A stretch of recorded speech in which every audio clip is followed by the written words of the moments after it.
క్రీస్తునాథుని యందు ప్రియ సహోదరి సహోదరులారా, ఈరోజు మనము పునీత వాల్దే తుదమ్మ వీరిని కొనియాడుతూ ఉన్నాం.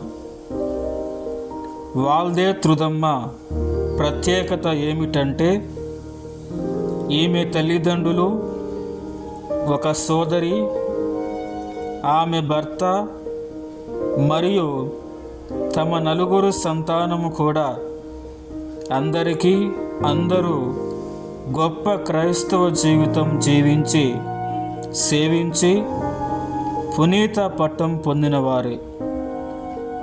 ఈమె చివరి ఇరువురు కుమార్తెలు మవున్బిక్ సన్యాసుల మఠాశ్రమంలో కార్యనిర్వాహకులుగా పనిచేసిన పెద్దలే. వాల్దే తుదమ్మ మెడల్గర్ అనే గొప్ప వంశకుణ్ణి పెండ్లాడారు. ఉత్తమ క్రైస్తవ దాంపత్య జీవితం జీవించారు.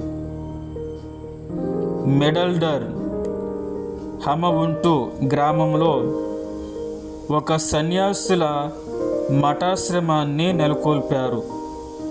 అప్పుడే అన్యుడైన ఈయన భక్తి విశ్వాసాలతో క్రైస్తవం స్వీకరించి విన్సెంటు నామం ధరించారు. భర్త మరణానంతరము ఈమె మరో 2 ఏళ్ళు వితంతువుగా పరిశుద్ధ జీవితం జీవించారు. ఈమె తన అందమైన ఇల్లు, ఆస్తిపాస్తులన్నీ విడనాడి ఒక చిన్న పర్ణశాలలో నిరాడంబరముగా పేదరిక జీవితమును జీవించారు. దేవునకు అంకితమైన దైవ సేవలో తరించారు.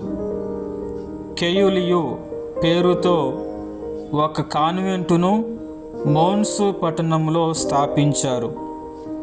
అనేక మంది సన్యాసిని స్త్రీలు తోడుగా దాన ధర్మ క్రియలతో క్రీస్తు ప్రేమను క్రియాత్మకంగా కనపరిచారు. వీరు జీవించిన కాలంలోనూ మరణానంతరము కూడా అనేక అద్భుతాలు, స్వస్థతలు నెరవేర్చారు. క్రీస్తు శకము 688లో మరణించారు.